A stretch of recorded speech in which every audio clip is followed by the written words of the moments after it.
Good morning, everyone, and thank you for coming.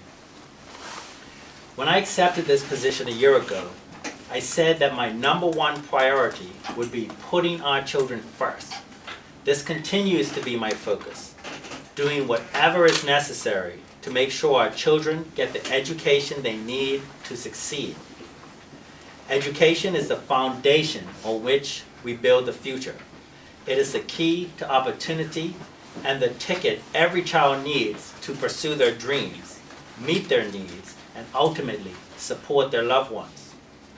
The hard work necessary to make this the reality for every student in every classroom takes a big step forward today.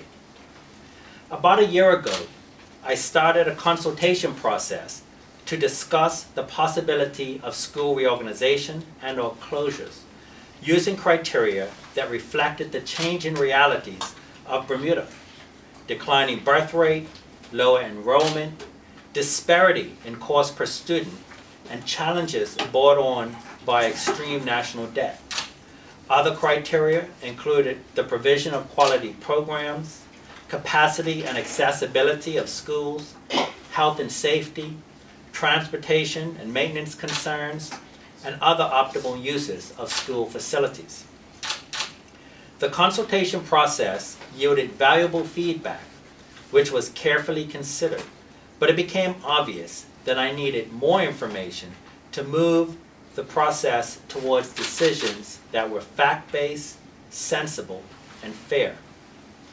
To bring that about, I expanded the consultation process by setting up the School Advisory Committee, a group of volunteers representing parents, educators, community members, and business leaders.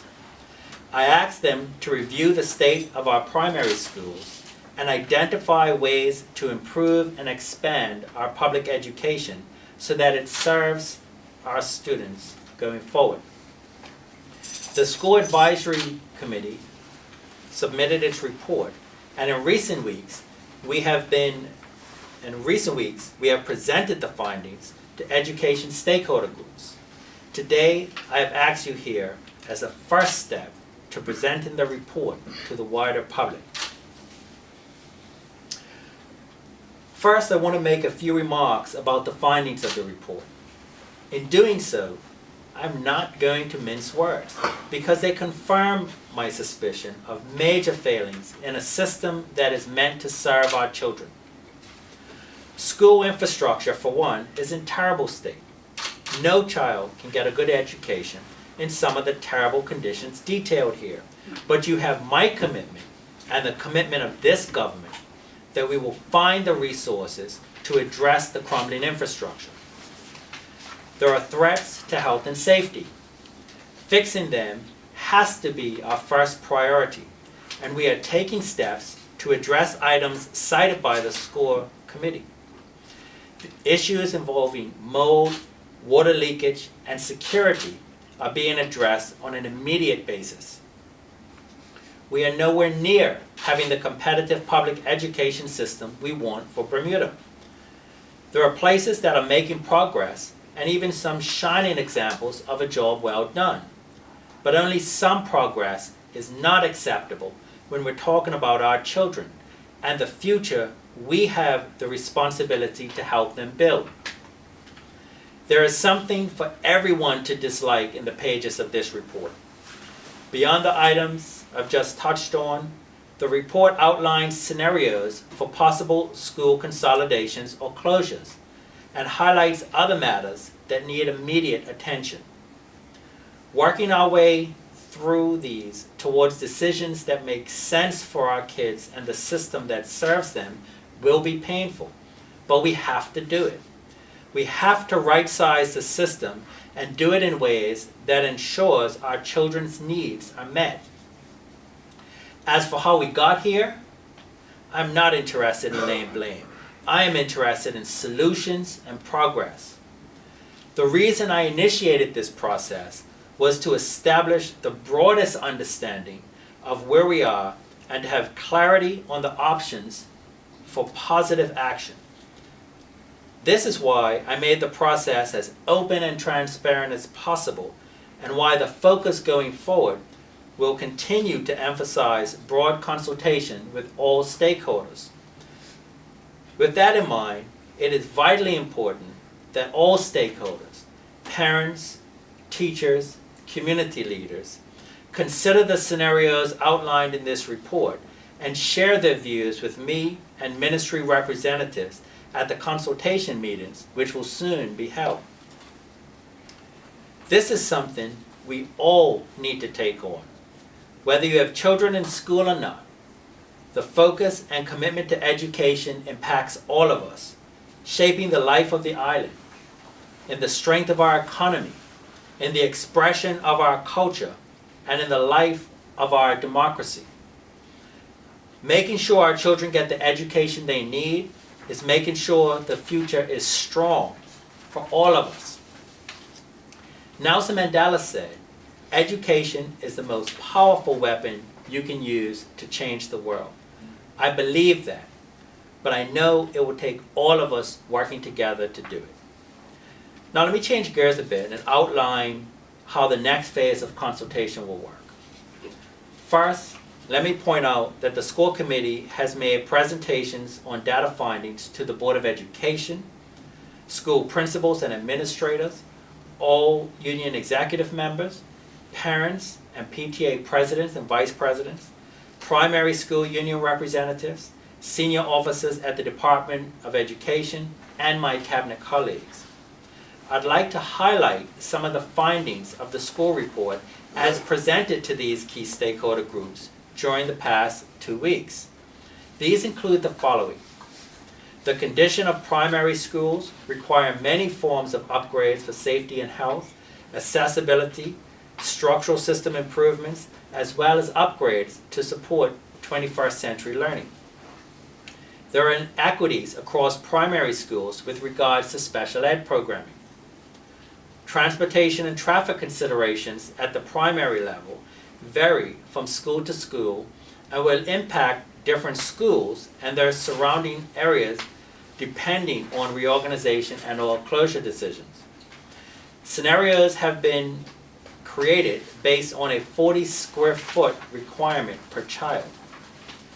Insufficient resources have many teachers and parents using their own funds to purchase supplies necessary to effectively present and teach the current curriculum.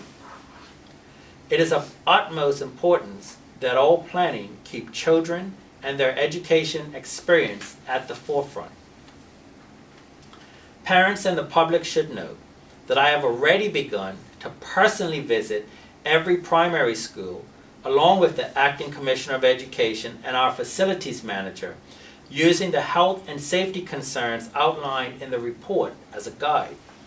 It is our intention to map out a capital expenditure plan to address the school building issues in both the short and long term.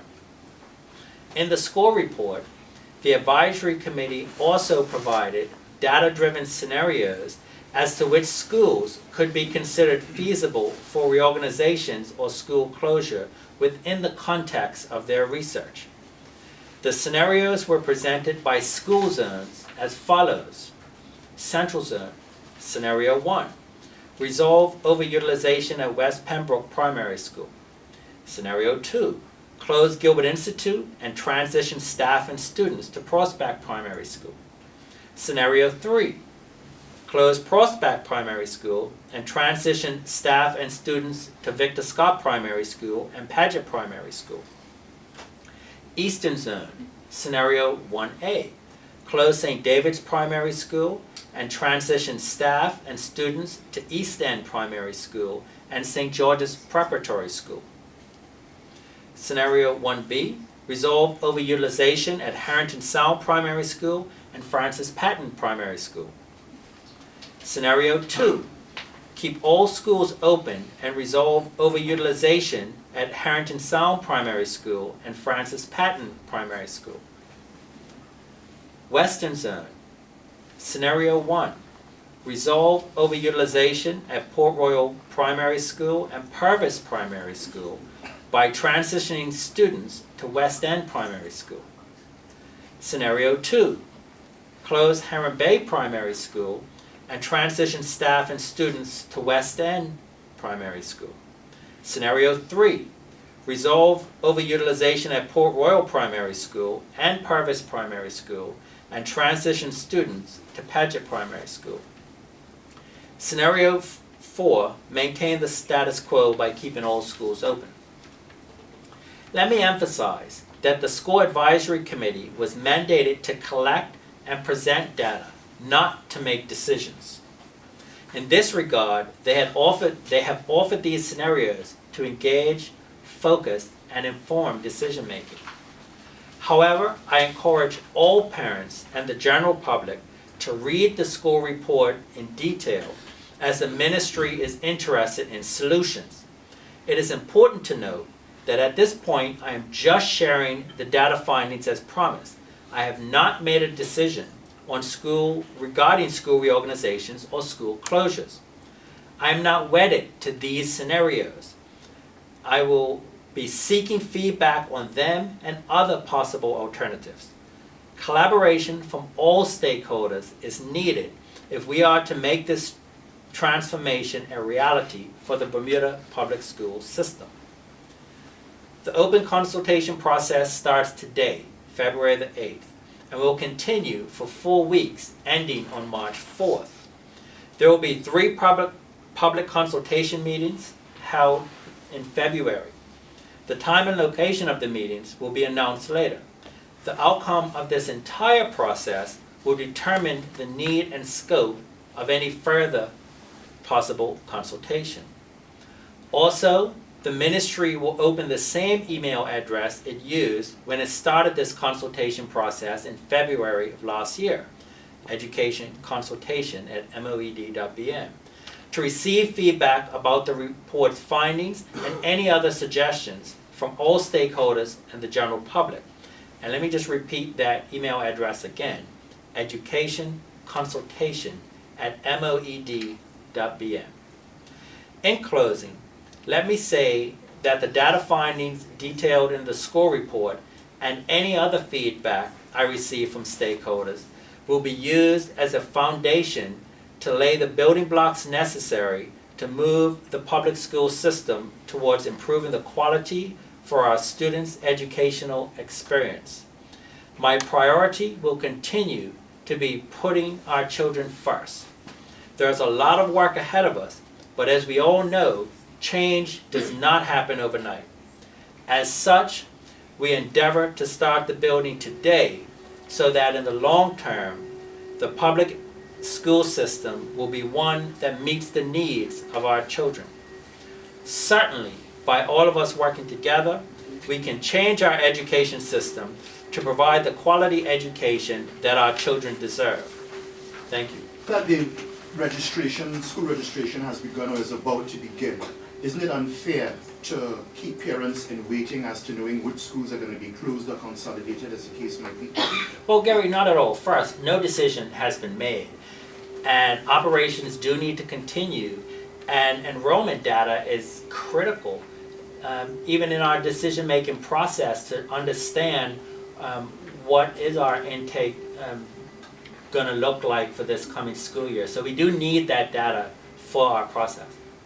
What if a parent registers their child for a certain school and then that becomes one of the schools that is consolidated or closed? Well, we're not to that point yet, Gary, so I really can't answer hypothetical questions at this point. Hypothetical to you, but parents no doubt would have some concerns about that situation, wouldn't you?